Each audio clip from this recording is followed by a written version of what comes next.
Qui sont les acheteurs publics? Donc, quelles sont les structures soumises à la réglementation sur les marchés publics? Je m'appelle Mohamed du site internet akonia.fr, la chaîne YouTube akonia.fr, chaîne spécialisée sur les réponses aux appels d'offres et marchés publics.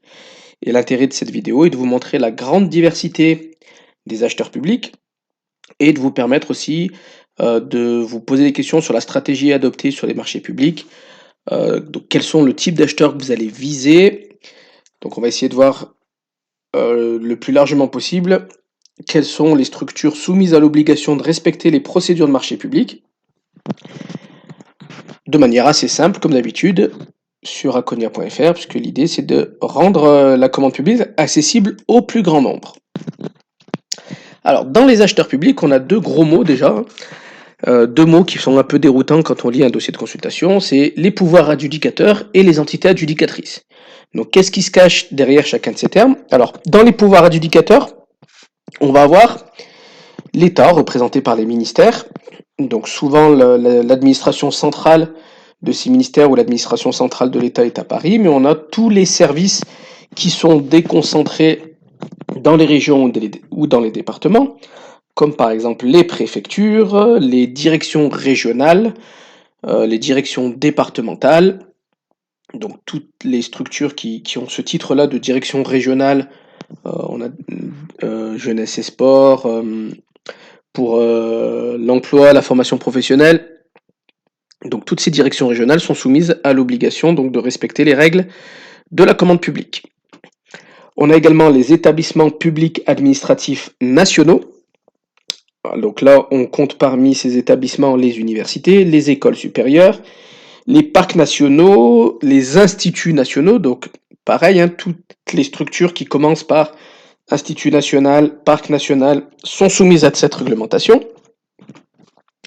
Les autorités administratives indépendantes comme la CNIL, donc la Commission nationale informatique et liberté, comme l'ARS par exemple.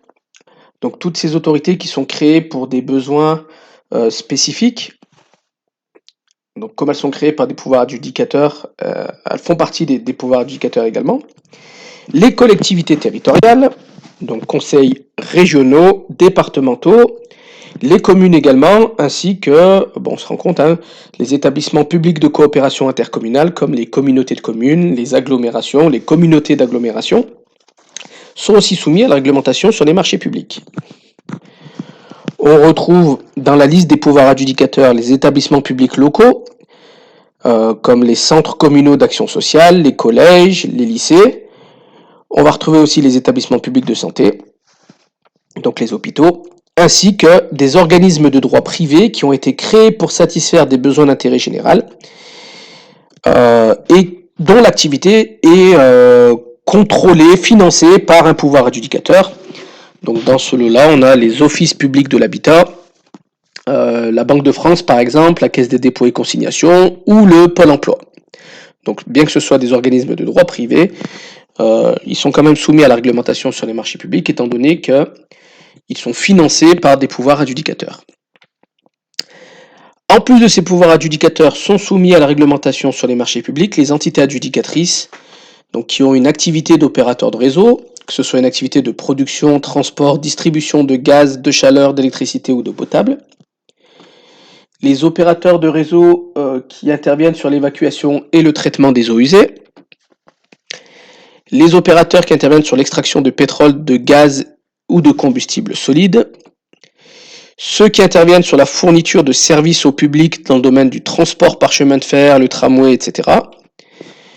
Ainsi que les opérateurs de réseau qui fournissent un certain nombre de services postaux. On va préciser aussi que des acheteurs publics peuvent acheter ensemble.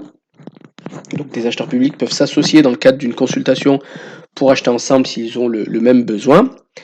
Et qu'il existe aussi des centrales d'achat, donc qui sont aussi considérés comme des acheteurs publics, qui sont également soumis à la réglementation du marché public, et donc qui vont acheter pour le compte d'autres acheteurs publics.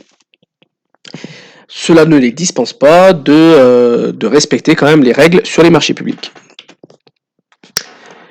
Voilà pour la diversité des acheteurs publics. Si vous voulez en savoir plus sur les appels d'offres et marchés publics, si vous voulez notamment connaître 5 astuces pour monter des dossiers gagnants en une demi-journée, récupérer un kit de démarrage sur les marchés publics et poser vos questions à un formateur spécialisé, vous pouvez vous rendre sur le site aconia.fr afin de participer à une formation en ligne qui dure environ 45 minutes. C'est gratuit.